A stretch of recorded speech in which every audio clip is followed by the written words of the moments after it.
Everyone, welcome to code wizard. तो आज हम नीट कोड का प्रॉब्लम नंबर 1072 सॉल्व करेंगे, which is flip columns for maximum number of equal rows. Okay, so medium level का problem रहने वाला है, काफ़ी इंटरेस्टिंग प्रॉब्लम है। सो स्टार्ट करते हैं बिना टाइम वेस्ट किए। सो यहाँ पे आपको ना गिवन होगा एम क्रॉस एन का बाइनरी मैट्रिक्स। बाइनरी मैट्रिक्स का मतलब क्या है यहाँ पे, कि जो मैट्रिक्स होगा वो 0 और 1 से बना होगा। Okay, and you can choose any number of the column in the matrix and flip every cell in the column. So आपको करना क्या है, यहाँ पे आप चूज करेंगे किसी भी कॉलम को ऑफ द मैट्रिक्स के, एंड आपको फ्लिप करना है उसके सेल्स को, दैट कॉलम जो भी आपने कॉलम सिलेक्ट किया उसको। एंड कैसे सिलेक्ट कैसे चेंज करना है यहाँ पे, तो देखो चेंज करने के लिए change the value of the cell from 0 to 1 and vice versa. तो आपको करना है यहाँ पे ये है कि 0 को 1 में कन्वर्ट कर देना है और 1 को 0 में। यही क्या कर रहे हैं, आप फ्लिप कर रहे हैं, इस पे फ्लिप ऑपरेशन को अप्लाई कर रहे हैं। कहाँ पे, कॉलम में। ओके, और यहाँ से रिटर्न क्या करना है आपको, maximum number of rows को that have all the values are equal after some number of flip। Okay, so यहाँ पे जो नंबर ऑफ रोज रहेंगे ना, जो मैक्सिमम नंबर ऑफ रोज रहेंगे जिनकी सारी वैल्यूज क्या हो, सेम हो। मीन्स ये जो रोज है, सपोज ये रो है, तो इस रो में सारे जो मेरी वैल्यू होगी वो या तो 0 होगी, या फिर क्या होगी, सारी वैल्यू जो होगी या तो वो 1 होगी। तो अगर इनकी वैल्यूज क्या है, इक्वल है, इस रो की वैल्यू इक्वल है, इस रो की वैल्यूज इक्वल है, तो जो भी मेरे मैट्रिक्स में मैक्सिमम नंबर ऑफ रोज होंगे जिनकी वैल्यूज क्या हो, इक्वल हो, वो मुझे रिटर्न करना है। ओके, सो यहाँ पे देखो एग्जाम्पल दे रखा है, 3 एग्जाम्पल्स दिए हैं। इसकी हेल्प से हम ये प्रॉब्लम को सॉल्व करने की कोशिश करेंगे और समझेंगे कि कैसे इसको सॉल्व कर सकते हैं। ठीक है, तो यहाँ पे मैंने एग्जाम्पल 1 ले लिया, यहाँ पे मैंने मैट्रिक्स बना लिया है। अब देखो यहाँ पे क्या दे रखा है, यहाँ पे 0 1 और 1 0। ठीक है, अब इसको जैसे यहाँ पे बोला हुआ है कि हम कॉलम को फ्लिप कर सकते हैं, वैसे इस प्रॉब्लम को सॉल्व करने की कोशिश करते हैं। ठीक है, अब देखो बाय डिफ़ॉल्ट ना मेरे पास एक रो है, उसकी वैल्यू सेम है, सेम मिल रही है। तो इसका आंसर तो मतलब मेरे पास 1 है, कि मेरे पास 1 तो है ही इसका आंसर, कि मेरा एक रो है उसकी वैल्यू सेम है। बट एक काम करते हैं, मैक्सिमम निकालने की कोशिश करते हैं। क्या पता हमारे पास 2 रोज़ हो जिनकी वैल्यू जो होगी वो सेम होगी। ठीक है, तो क्या करने वाले हैं, देखो क्या करेंगे, हमें ना यहाँ पे फ्लिप करना है, बट कैसे, रोज़ में नहीं कर सकते, हम कॉलम्स में करेंगे। तो कॉलम्स में करेंगे तो क्या करते हैं, ये जो फर्स्ट वाला कॉलम है ना, इसको फ्लिप करने की कोशिश करते हैं। अगर मैं इसको फ्लिप करूँ तो ये क्या हो जाएगा, यहाँ पे ये 1 हो जाएगा और ये क्या हो जाएगा, ये 0 हो जाएगा। फ्लिप कर दिया। अब देखो पहले वाले में क्या था, बाय डिफ़ॉल्ट मेरे पास ये वाला जो रो था ना वो सेम था। बट अब क्या हो रहा है, अब मेरे पास ये वाला रो सेम हो रहा है। फिर भी देखो, अगर इस मैट्रिक्स को मैं ध्यान से देखूँ, इस मैट्रिक्स में पहले भी एक ही रो सेम था और अभी भी एक ही रो सेम है। फ्लिप करने के बाद भी, फ्लिप करने के पहले भी। ठीक है? तो इसका मतलब तो ये है कि मेरा मैक्सिमम आंसर ना यहाँ से 1 ही आ सकता है। तो यहाँ से ये 1 रिटर्न हो रखा है। ठीक है? आउटपुट में 1 आ रखा है। ओके। अब एक बार ना एग्ज़ाम्पल 2 देख लेते हैं। अब एग्ज़ाम्पल 2 में देखो ये मैट्रिक्स है। अब इस मैट्रिक्स को देखते हैं। अब अगर मैं क्या करूँ कि सपोज़ मैंने ये वाला ले लिया, ये वाला कॉलम ले लिया और इस कॉलम को मैं यहाँ पे फ्लिप करूँगी, ठीक है? क्योंकि देखो बाय डिफ़ॉल्ट ना मेरे को यहाँ पे कोई भी कॉलम जो है वो सिमिलर नहीं दिख रहा मेरे को, जिसकी वैल्यू सिमिलर हो। तो क्या करते हैं कि यहाँ पे कॉलम ले लेते हैं, इस कॉलम की वैल्यू को फ्लिप करते हैं। तो मैंने यहाँ पे फ्लिप किया तो ये 0 से 1 हो गया और ये 1 से क्या हो गया, 0 हो गया। अब मैं अगर ध्यान से देखूँ तो देखो ये वाला रो है, इसकी वैल्यू सारी सेम है और ये वाला रो है, इसकी भी वैल्यू सारी सेम है। तो यहाँ पे मैक्सिमम क्या आ गया, मैक्सिमम मेरा 2 आ गया, ठीक है? अब एक मिनट, जो पहले वाला हमारा मैट्रिक्स है ना उसको देखते हैं एक बार। अब अगर मैं ये कहूँ कि क्या ये वाला जो मेरा रो है और ये वाला रो है, क्या ये दोनों रोज़ जो हैं मेरे वो सेम हैं? तो आप क्या कहेंगे कि क्या ये सेम है? तो इसको समझने से पहले एक काम करते हैं, एक मैट्रिक्स देख लेते हैं। देखो ये वाले मैट्रिक्स में अगर मैं कहूँ कि क्या ये रो और ये रो जो हैं वो सेम है, दोनों रोज़ जो हैं इनकी वैल्यू सेम है, तो देखो हाँ, यहाँ तो है, क्योंकि ये 0 है तो ये भी 0 है और ये यहाँ पे 1 है तो यहाँ पे भी 1 है, ठीक है? बट क्या ये वाले रोज़ भी सेम है? तो हाँ, ये भी सेम है। देखो कैसे सेम है? अगर मैं बात करूँ, यहाँ पे क्या है, 0 और 1 है। फर्स्ट वाला जो कॉलम है उसमें 0 1 है, नेक्स्ट वाले में क्या है, 1 और 0 है। इसका मतलब क्या है कि जो मेरा ये फर्स्ट, यहाँ पे फर्स्ट जो रो है ना, इसी का तो कॉम्प्लीमेंट है मेरा सेकंड रो। अगर ध्यान से देखो तो इसी का कॉम्प्लीमेंट है सेकंड रो। इसका मतलब है कि ये दोनों जो रोज हैं वो सेम है। मैं ये कह सकती हूँ कि ये दोनों रोज सेम है क्योंकि इसका कॉम्प्लीमेंट ही है मेरा सेकंड रो। तो यहाँ से देखो, अगर मैं यहाँ पे मैं ये कह सकती हूँ कि इसका जो आंसर आएगा ना वो 2 आएगा। देखो कैसे आएगा, जो मेरा रो 1 है और रो 2 है, दोनों क्या है, यहाँ पे सेम है। सेम है मतलब अगर मैं किसी एक भी कॉलम में चेंज कर रही हूँ, या तो इस कॉलम में चेंजेस कर लूँ या फिर इस कॉलम में चेंजेस कर दूँ, मेरा ऑटोमेटिकली जो मेरे रोज़ है ना, उस रोज़ की वैल्यू जो होएगी वो सेम हो जाएगी। ठीक है? आप खुद करके देख लो, अगर मैं इसको चेंज कर रही हूँ, यहाँ पे 0 और 1 है। अगर मैं इसको यहाँ पे 1 कर देती और इसको 0 कर रही हूँ, मीन्स ये जो फर्स्ट वाला कॉलम है ना, इसको अगर मैं फ्लिप करती तो भी देखो सेम हो रहा है, ठीक है? सेम हो जा रहा है, मीन्स ये जो फर्स्ट वाला रो है, इसमें देखो सारे 1 हो गए हैं और सेकंड वाले में सारे इसके 0 हो गए। अगर मैं ये नहीं करती और अगर मैं सेकंड वाला कॉलम जो है इसको फ्लिप करती, तो यहाँ पे ये 0 हो जाता और ये 1 हो जाता। फिर भी देखो दोनों जो हैं, दोनों रोज़ जो हैं वो क्या हो जाते हैं, यहाँ पे सेम हो जाते। अब ये 0 हो जाता तो यहाँ पे क्या रोज़ क्या होते, 0 हो जाते और वो 1 हो जाते। तो मैं ये कह पाती ना कि मेरे मैक्सिमम 2 जो रोज़ हैं, उनकी वैल्यूज़ जो है वो सेम है, ठीक है? तो अब यहाँ से एक चीज़ मुझे समझ में आया कि अब ये देखना पड़ेगा यहाँ पे कि अगर ना मेरा कोई भी यहाँ पे कोई भी रोज़ जो है, कोई भी रो है, अगर किसी दूसरे का क्या है कॉम्प्लीमेंट है, तो मैं ये कह सकती हूँ कि ये दोनों रोज़ सेम है और सेम है मतलब वही मेरा आंसर है, ठीक है? अब एक बार और इस चीज़ को और अच्छे से समझते हैं। देखो, अगर मैं एग्ज़ाम्पल 3 को देखूँ तो क्या मैं कह सकती हूँ कि ये वाला जो मेरा रो है और ये वाला जो मेरा रो है, ये दोनों सेम है। क्योंकि देखो 0 का कॉम्प्लीमेंट यहाँ 1 है और 0 का कॉम्प्लीमेंट 1 है और 1 का कॉम्प्लीमेंट 0 है, ठीक है? अब मैं ये कह सकती हूँ कि इसका आंसर ना 2 आएगा। 2 आएगा, कैसे आएगा?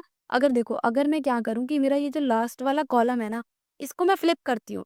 तो फ्लिप करती हूँ तो ये क्या होगा, ये 1 हो जाएगा, ये यहाँ पे 0 हो जाएगा और ये यहाँ पे क्या होगा 1 होगा। अब देखो ये वाला जो रो है इसकी वैल्यू सेम हो गई और ये वाला जो रो था इसकी वैल्यू सेम हो गई। आखिरकार आंसर जो है मेरा वो क्या आया? 2 आया, ठीक है? 2 आया ना, जैसे मैंने कहा था कि अगर यहाँ पे क्या हो रहे हैं, अगर 2 रोज़ जो है वो सिमिलर है, इसका मतलब अगर मैं चेंजेस करती हूँ ना, तो मेरा जो आंसर आएगा, वो आंसर वही आएगा, जो मेरे नंबर्स ऑफ रोज़ जो हैं वो सेम होंगे। अब देखो इसको ना क्या करते हैं, एक बड़ा-सा एग्ज़ाम्पल ले लेते हैं, उससे आपको और अच्छे से क्लियर हो जाएगा। अगर मैं इस वाले मीन्स इस वाले अगर मैट्रिक्स को देखूँ, तो इसमें मैं सिमिलर रोज़ ढूँढने की कोशिश करती हूँ। देखो, मैं ध्यान दूँ, तो मेरा जो ये वाला रो है, ये वाला रो है, इस वाले रो के इसको मैं और क्लियर रखने की कोशिश करती हूँ। देखो, यहाँ पे जो ये वाला मेरा रो है ना, वो इस रो के इक्वल है, वो तो इक्वल है, ठीक है? अब अगर मैं ये देखूँ कि ये जो नेक्स्ट वाला मेरा रो है ना, नेक्स्ट वाला रो, इसका कॉम्प्लीमेंट है। ये जो रो मेरे पास है पहले से, इसका कॉम्प्लीमेंट है। तो मैं इसको भी कह सकती हूँ कि देखो, ये तो सेम है ही और ये इसके साथ-साथ ये भी सेम है। तो यहाँ पे 2 रोज़ हो गए जो सेम है। अब देखो इसका कॉम्प्लीमेंट भी है, ये कॉम्प्लीमेंट है ना, इसका मतलब ये भी क्या है, ये भी इसका ये भी सेम है, ठीक है? अब अगर मैं नेक्स्ट वाले को देखूँ तो देखो, ना तो ये कॉम्प्लीमेंट है, ना तो ये सेम है। अगर इसका नेक्स्ट वाला मैं देखती हूँ, ये वाला देख रही हूँ, तो देखो ये भी क्या है, ये जो है इसका कॉम्प्लीमेंट है, इस वाले रोज़ का कॉम्प्लीमेंट है ना, तो मैं ये कह सकती हूँ ना कि यहाँ पे जो मेरे 4 रोज़ है ना, वो सेम है। 4 रोज़ सेम है, इसका मतलब अगर मैं फ्लिप ऑपरेशन अप्लाई कर रही हूँ किसी भी कॉलम पे, तो मेरा जो रिज़ल्ट आएगा वो 4 ही आएगा। अब एक बार अप्लाई करके भी देख लेते हैं। देखो, अगर मैं इस वाले कॉलम पे फ्लिप ऑपरेशन अप्लाई करती हूँ, तो ये क्या होगा? देखो, ये तो क्या था, 1 था, ये 1 था तो ये 0 हो जाएगा, ये यहाँ पे 1 हो जाएगा, ये यहाँ पे 0 हो जाएगा, यहाँ पे ये 1 हो जाएगा और यहाँ पे ये 1 हो जाएगा, ठीक है? अब मैं क्या करती हूँ, अब मैं इस वाले पे लास्ट वाला जो कॉलम है उस पे अप्लाई करती हूँ। अब इस पे मैं फ्लिप ऑपरेशन अप्लाई करूँगी तो ये क्या हो जाएगा, ये 0 हो जाएगा, ये यहाँ पे 1 हो जाएगा, ये 0 हो जाएगा और ये भी यहाँ 1 हो जाएगा और ये 1 हो जाएगा। अब अगर मैं ध्यान से देखूँ, तो देखो, इस वाले रो के सारी जो वैल्यूज़ है वो सेम हो गई और इस वाले रो की जो सारी वैल्यूज़ है वो सेम हो गई, ठीक है?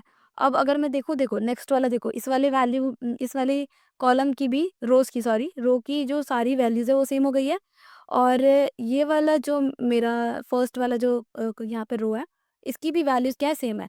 तो आंसर क्या आया मेरा? 4 आया। 4 क्या था मेरा? नंबर ऑफ रोज़ जो मेरे सेम थे। नंबर ऑफ रोज़ जो सेम थे वो कितने थे? 4 और रिज़ल्ट भी क्या आया? 4 आया। अब यहाँ पे देखो मैं क्या ढूँढ रही थी? मैं यहाँ पे पैटर्न को ढूँढ रही थी। एक पैटर्न था, वो पैटर्न मैं ढूँढ रही थी। मीन्स अगर कोई भी एक पैटर्न है ना, अगर वो दूसरे का कॉम्प्लीमेंट भी उसमें एक्ज़िस्ट कर रहा है, तो इसका मतलब वही मेरा आंसर है। अगर उतने नंबर ऑफ मेरे पास सेम रोज़ मिल जा रहे हैं, तो वही मेरा आंसर है। सिंपल सी बात है, समझ में आ गया? तो यहाँ पे ना आपको हर रो के पैटर्न को ऑब्जर्व करना होगा और आइडेंटिफाई करना होगा कि कौन सा जो रो है उसको फ्लिप करके ना हम इसको सिमिलर बना सकते हैं। तो वही हमारा क्या रहेगा, पैटर्न होगा। तो यहाँ पे पहले तो हम पैटर्न को रिकॉग्नाइज कर रहे हैं, देन उसके बाद से उस पे हम ऑब्जर्वेशन कर रहे हैं कि कितने जो यहाँ पे रोज रहेंगे ना वो हमारे सेम रहेंगे, ठीक है? मीन्स उसको हम फ्लिप करके भी ना सिमिलर बना सकते हैं, ठीक है? तो अप्रोच क्या रहेगा, देखो कैसे सॉल्व करेंगे इसको। तो अप्रोच ये रहेगा कि एक एग्जाम्पल ले लिया है मैंने, यहाँ पे मैट्रिक्स ले लिया है और देखो कैसे सॉल्व करेंगे यहाँ पे कि हम इसको ना पहले तो एक हैश मैप बना लेते हैं और हैश मैप कैसा रहेगा, स्ट्रिंग और इंटीजर। यहाँ पे ये स्ट्रिंग को कंटेन करेगा। स्ट्रिंग क्या रहेगा यहाँ पे, उस जो भी मैट्रिक्स होगा उस मैट्रिक्स का यहाँ पे पैटर्न रहेगा। पैटर्न क्या है, मीन्स वो जो रो है ना, उस रो को हम स्ट्रिंग में कन्वर्ट कर रहे हैं। ठीक है, ये जो रो के नंबर है उसको स्ट्रिंग में रख रहे हैं, तो स्ट्रिंग क्या रहेगा कि वो हमारा पैटर्न की तरह वर्क करेगा, कि यहाँ पे 0 1 क्या हो गया, पैटर्न हो गया इसके लिए। ठीक है, साथ के साथ उसके साथ हम इंटीजर रखने वाले हैं, मीन्स हमारे पास कितने रोज जो है वो सिमिलर है। ठीक है, मीन्स उनका कॉम्प्लीमेंट करने के बाद भी ना वो सिमिलर हो रहे हैं, तो यहाँ पे हम उनको स्टोर करेंगे। और वही क्या होगा, वही हमारा यहाँ पे मैक्सिमम रो होगा कि कितने मैक्सिमम रोज हैं, उसको हम लास्ट में रिटर्न कर देंगे। तो इसीलिए यहाँ पे मैक्सिमम रो मैक्स रो करके एक वेरिएबल बना लेंगे। ठीक है, तो एक एग्जाम्पल से समझने की कोशिश करते हैं। देखो यहाँ पे क्या किया मैंने, एक मैट्रिक्स ले लिया है। अब इसको क्या करेंगे, रो वाइज ट्रेवर्स करेंगे। ठीक है, रो वाइज ट्रेवर्स करेंगे। और इस मैट्रिक्स को मैंने क्या किया, रो वाइज ट्रेवर्स किया, तो यहाँ पे देखो रो क्या निकला, फर्स्ट रो जो है मेरा क्या होगा, 0 1। 0 1 होगा। अब इसमें कंडीशन देखो क्या रखने वाले हैं, कि कंडीशन ये रहेगी ना कि हम ना फॉर लूप की हेल्प से इसको, ये जो हमारा रो रहेगा इसको ट्रेवर्स करेंगे। और ट्रेवर्स करेंगे, अगर हमारा रो का ये जो हमारा फर्स्ट वाला जो सेल है, इस फर्स्ट वाले सेल में अगर 0 होगा, अगर फर्स्ट वाले सेल में 0 है, तब तो हम कहेंगे कि एज इट इज इसको उठा के रख दो। तो यही हमारा पैटर्न है, एज इट इज रख दो। तो हमने एज इट इज यहाँ पे देखो जो मैप होगा ना, मैप में हम इसको यहाँ पे स्टोर कर देंगे। ठीक है, 0 1, और इसका काउंट रखेंगे 1, की एक बार हमें ना यहाँ पे 0 1 कोई पैटर्न है वो मिल गया है। ठीक है, अब देखो नेक्स्ट वाले रो को ट्रेवर्स करेंगे। अब नेक्स्ट वाला रो लिया तो यहाँ पे क्या आएगा, 0 1। 0 1 है तो 0 1 यहाँ पे सॉरी 1 और 0 है, तो 1 और 0 है यहाँ पे। तो देखो फर्स्ट वाला अगर मैं चेक करूँ, यहाँ पे फर्स्ट वाले रो इंडेक्स 0 इंडेक्स पे चेक करूँ तो ये 0 नहीं है, ये क्या है, 1 है। 1 है मीन्स क्या करते हैं कि इसको ना हम फ्लिप कर देते हैं। फ्लिप करेंगे तो क्या बन गया, ये 0 1 बन गया। अब ये 0 1 बन गया तो मैं मैप में एक बार चेक चेक करूँगी कि क्या मैप मेरा कंटेन करता है 0 1 को। अगर 0 1 को कंटेन करता है तो मैं कहूँगी कि मैप में ना अपडेट कर दो। ठीक है, मैप में अपडेट कर देना, तो मैप अपडेट हो जाएगा और उसका जो काउंट होगा वो क्या हो जाएगा, 2 हो जाएगा। बट इन केस क्या होता है कि मेरा मैप कंटेन नहीं करता, अगर मैप कंटेन नहीं करता तो मैं क्या करती, इस पैटर्न को, ये जो पैटर्न रहता है इस पैटर्न को मैं स्टोर कर देती अपने मैप में। ठीक है, मैप में स्टोर करती और उसका काउंट लिख लेती समथिंग। और जो मेरा मैक्स रो होगा ना, मैक्स रो साथ के साथ जो मेरा मैक्सिमम रहता है उसको यहाँ पे वो करता रहता है, मैक्सिमम काउंट करता रहता है। ठीक है, मैक्स निकाल लेता जो भी मेरे मैक्स रो में पड़ा होता, और साथ में जो मैक्स डॉट गेट जो भी मेरा पैटर्न है ना, उसके काउंट को यहाँ पे, काउंट के साथ यहाँ पे मैक्स मेरा जो है वो मैक्स रो में स्टोर हो जाता। ठीक है, और एट लास्ट हम क्या कर रहे थे, मैक्स रो को यहाँ पे रिटर्न कर देंगे। बट इस केस में देखो, इस केस में सबसे पहले यहाँ पे मैंने सपोज मैक्स रो में 0 रखा था, तो यहाँ 0 और max dot gate pattern, pattern अभी क्या है, 0 1। 0 1 का काउंट क्या है, 1 है। 0 और 1 में मेरा क्या होता, कंपेरिजन होता, तो मेरा मैक्स रो में क्या स्टोर हो जाता है, यहाँ पे 1 हो जाता है। ठीक है, नेक्स्ट मेरा मैप जो है वो अपडेट हुआ है, अपडेट होने के बाद यहाँ पे 2 हो गया। तो इस बार क्या होगा, 1 और 2 का हम क्या निकालेंगे, मैक्स निकालेंगे। अब मैक्स क्या है, यहाँ पे मैक्स 2 है, तो यहाँ पे क्या होगा, मैक्स रो में 2 हो जाएगा। और लास्ट में जो मेरा रिजल्ट होगा, रिजल्ट क्या है, मैक्स रो, और मैक्स रो क्या है, 2, तो 2 रिटर्न हो जाएगा, 2 मेरा आंसर होता है। ओके, सो अब इसको ना कोड में करके देखते हैं कि कोड कैसा रहेगा। ओके, अब तक जो भी हमने समझा है इसको अब हम फाइनली कोड में लिखते हैं। तो देखो सबसे पहले क्या कर लेते हैं, अपना मैप बना लेते हैं जिसमें हम अपने पैटर्न को स्टोर करेंगे। ठीक है, तो मैप में क्या क्या स्टोर करने वाला है, स्ट्रिंग, और उसके साथ साथ हम यहाँ पे इंटीजर को स्टोर करेंगे। ठीक है, अब इसका नाम क्या रख दें, इसका नाम हम मैप रख देते हैं, which is equals to new hash map. Okay, hash map. अब ये क्या है, एक एम्प्टी हैश मैप बना लिया हमने। और अब क्या करेंगे, देखो एक वेरिएबल भी चाहिए। ठीक है, जिसमें हम क्या करेंगे, अपने मैक्सिमम रोज जो होंगे उनको स्टोर करेंगे। तो इंटीजर टाइप का एक मैक्स रोज वेरिएबल बना लेते हैं, और इसको लास्ट में हम रिटर्न करेंगे, इनिशियलाइज करेंगे 0 से। ओके, अब क्या करना है कि जो भी हमें मैट्रिक्स मिला है ना उसको रो वाइज ट्रिवर्स करना है।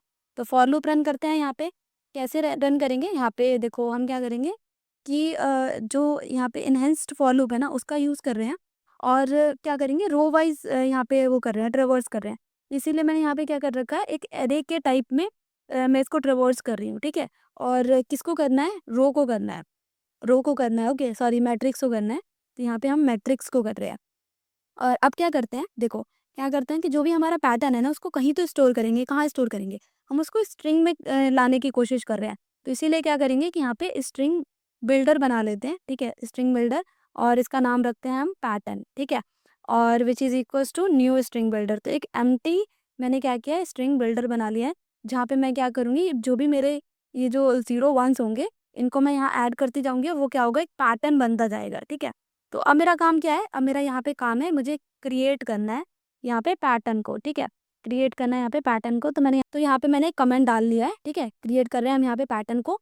कैसे करेंगे देखो, फॉर लूप रन करते हैं और यहाँ पे फॉर लूप की हेल्प से यहाँ पे क्या करेंगे, यहाँ पे सेल जो है, सेल करके एक वेरिएबल रखते हैं जो कि मेरा जो ये रो रहेगा, ये वाला रो जो है उसको क्या करेगा, ट्रेवर्स करेगा, ठीक है। तो देखो क्या रहेगा यहाँ पे कि मैंने आपको कहा था कि इफ़ मेरा जो रो का ज़ीरो इंडेक्स है, ज़ीरो इंडेक्स पे अगर रो के ज़ीरो इंडेक्स पे इक्वल टू ज़ीरो है, अगर रो के ज़ीरो इंडेक्स पे ज़ीरो है, तो मेरे को क्या करना है, जैसा है वैसा ही रखना है मुझे। तो जो मेरा पैटर्न रहेगा ना, जो मेरा पैटर्न रहेगा उसमें मैं अपेंड कर दूँगी किसको, सेल को। जैसा मेरा सिंपल सा है कि जैसा मेरा रो है ना, वैसा तुम रख दो। सपोज़ यहाँ पे 01 है, तो मैं 01 को एज़ इट इज़ पैटर्न बना रही हूँ उसको, ठीक है। तो मैं क्या कर रही हूँ, यहाँ पे पैटर्न में अपेंड कर दो। और अगर एल्स क्या है, एल्स यहाँ पे क्या है, सपोज़ यहाँ पे रो एट ज़ीरो इंडेक्स पे 0 नहीं है, यहाँ पे 1 है, तो मैं यहाँ पे फ्लिप करूँगी। अब फ्लिप कैसे करेंगे देखो, यहाँ पे पहले तो पैटर्न में मुझे क्या करना है, अपेंड करना है, जो मैं फ्लिप कर रही हूँ। फ्लिप कैसे करेंगे, 1 है, 1 में से मैं माइनस कर दूँगी अपने सेल को, ठीक है। अब देखो यहाँ पे सपोज़ सेल में मेरा 1 था, तो 1 माइनस 1 0 हो जाएगा, ठीक है। और सेल अगर क्या आया, 0 आया, तो 1 माइनस 0 क्या होगा, 1 हो जाएगा। तो क्या हो रहा है, ये फ्लिप हो रहा है। मैं यहाँ पे फ्लिप कर रही हूँ, first element is 1, okay. If first element is 1, अब यहाँ से देखो बाहर आते हैं, इस फॉर लूप से बाहर आ जाते हैं दोनों से। और क्या करना है कि ना एक काम करते हैं, यहाँ पे स्ट्रिंग टाइप का एक यहाँ पे नॉर्मलाइज्ड करके नॉर्मलाइज्ड यहाँ पे पैटर्न बना लेते हैं, ठीक है। अब यहाँ पे मैं क्यों बना रही हूँ, देखो ये तो क्या है, ये स्ट्रिंग बिल्डर है ना, ये तो स्ट्रिंग बिल्डर है। अब मेरे को क्या करना पड़ेगा ना, ये जो मेरा पैटर्न है, ये जो मेरा पैटर्न है, इसको मुझे ना स्ट्रिंग में कन्वर्ट करना पड़ेगा। तो टू स्ट्रिंग में मैं यहाँ पे कन्वर्ट करूँगी, ठीक है। तो मैंने यहाँ पे क्या किया, एक स्ट्रिंग बना लिया, तो यहाँ पे एस होगा, कैपिटल एस। तो स्ट्रिंग टाइप का एक नॉर्मलाइज्ड पैटर्न बना लिया, जिसको मैं क्या कर रही हूँ, नॉर्मलाइज्ड कर रही हूँ, किसमें, स्ट्रिंग में कन्वर्ट कर रही हूँ, ठीक है। तो यहाँ पे मैंने स्ट्रिंग में कन्वर्ट कर लिया, सो दैट मैं ना अपने पैटर्न को क्या कर पाऊँ, जो मेरा मैप है ना उसमें स्टोर कर पाऊँ। क्योंकि देखो मेरा मैप क्या स्टोर कर रहा है यहाँ पे, स्ट्रिंग को और एक इंटीजर को, ठीक है। तो स्ट्रिंग में मुझे कन्वर्ट करना पड़ेगा, और ये क्या है, स्ट्रिंग बिल्डर है, ओके। तो मैंने यहाँ पे क्या किया, स्ट्रिंग में कन्वर्ट कर लिया। अब ये जो मेरा पैटर्न जो मेरा मैप है, बेसिकली मैप है, उस मैप में मैं क्या करूँगी, मैप में मुझे पुट करना है। पुट किसको करना है, ये जो मेरा नॉर्मलाइज्ड पैटर्न है ना, इसको। क्योंकि पैटर्न को मैं यहाँ पे पुट करूँगी, ठीक है। और साथ के साथ उसके काउंट को, है ना। तो यहाँ पे जो भी मेरा मैप होगा, मैप डॉट मैं यहाँ पे क्या करूँगी, गेट और डिफ़ॉल्ट क्या करने वाले हैं, जो मेरा नॉर्मलाइज्ड है। और इसमें क्या रहेगा, 0 प्लस 1, ठीक है, 0 प्लस 1। अब देखो इस लाइन का मतलब मैं बताती हूँ। हम यहाँ पे ना नॉर्मलाइज्ड, यहाँ पे जो नॉर्मलाइज्ड पैटर्न है, इसको यहाँ पे ढूँढ रहे हैं। अगर नहीं है, अगर मैप में मेरा नहीं है, तो मैं क्या करूँगी, नॉर्मलाइज़, सपोज़ यहाँ पे 0 1 स्ट्रिंग है, 0 1 की जगह 0 1, साथ के साथ मुझे इंटीजर रखना है। तो मैप डॉट गेट और डिफ़ॉल्ट, अगर गेट करने पे कुछ मिलता है मुझे, यहाँ पे सपोज़ 1 मिलता है, तो 1 मिलेगा मुझे, तो 1 प्लस 1 यहाँ पे 2 हो जाएगा। और अगर नहीं मिलता, तो यहाँ पे गेट और डिफ़ॉल्ट में क्या होगा, 0 0 प्लस 1 1, मीन्स एक बार मुझे पैटर्न मिल चुका है, ठीक है। आई होप आपको क्लियर हो गया होगा। अब देखो क्या करते हैं यहाँ पे, जो मेरा मैक्स यहाँ पे मैंने रोज़ बना रखा है, उसको अपडेट करने की बारी है। कैसे करेंगे देखो, यहाँ पे मैथ डॉट मैक्सिमम निकालेंगे। मैक्सिमम किस-किस का, एक तो मेरा मैक्स रोज़ का, ठीक है, जो मेरे मैक्स रोज़ में पहले से पड़ा हुआ है। और साथ के साथ मैं क्या करूँगी कि यहाँ पे मैप में से ना मैं ढूँढने वाली हूँ, किसको, मैप में ढूँढूँगी मैं अपने नॉर्मलाइज़्ड पैटर्न को, ठीक है। अगर ये नॉर्मलाइज़्ड पैटर्न मेरे को यहाँ मिलता है, तो उसके साथ, और मेरा मैक्स रो है, इसके साथ मेरा कंपैरिज़न होगा और मैक्स निकलेगा। जो भी मेरा मैक्स आएगा यहाँ पे वो क्या होगा, मैक्स जो रोज़ है उसमें स्टोर हो जाएगा, ठीक है। एट लास्ट मुझे करना क्या है, यहाँ पे रिटर्न करना है मेरे अपने मैक्स रोज़ को, ठीक है, मैक्स रोज़ को, ओके। अब इसको ना रन करके देखते हैं। रन हो गया है, अब सबमिट करके देख लेते हैं। तो देखो यहाँ पे ना सबमिट भी सक्सेसफुली हो गया है, ओके। यहाँ पे ना स्पेस कॉम्प्लेक्सिटी और टाइम कॉम्प्लेक्सिटी के बारे में बात करते हैं। अब टाइम कॉम्प्लेक्सिटी यहाँ पे क्या रहने वाला है, big of m cross n, क्योंकि ना सारे मैट्रिक्स को मुझे यहाँ पे जो मैट्रिक्स के एलिमेंट हैं उनको ट्रेवर्स करने की ज़रूरत पड़ेगी, क्योंकि रो वाइज मैं ट्रेवर्स कर रही हूँ, ठीक है। और अगर स्पेस कॉम्प्लेक्सिटी की बात करूँ, तो यहाँ पे ना मैंने मैप यूज़ किया है, ठीक है।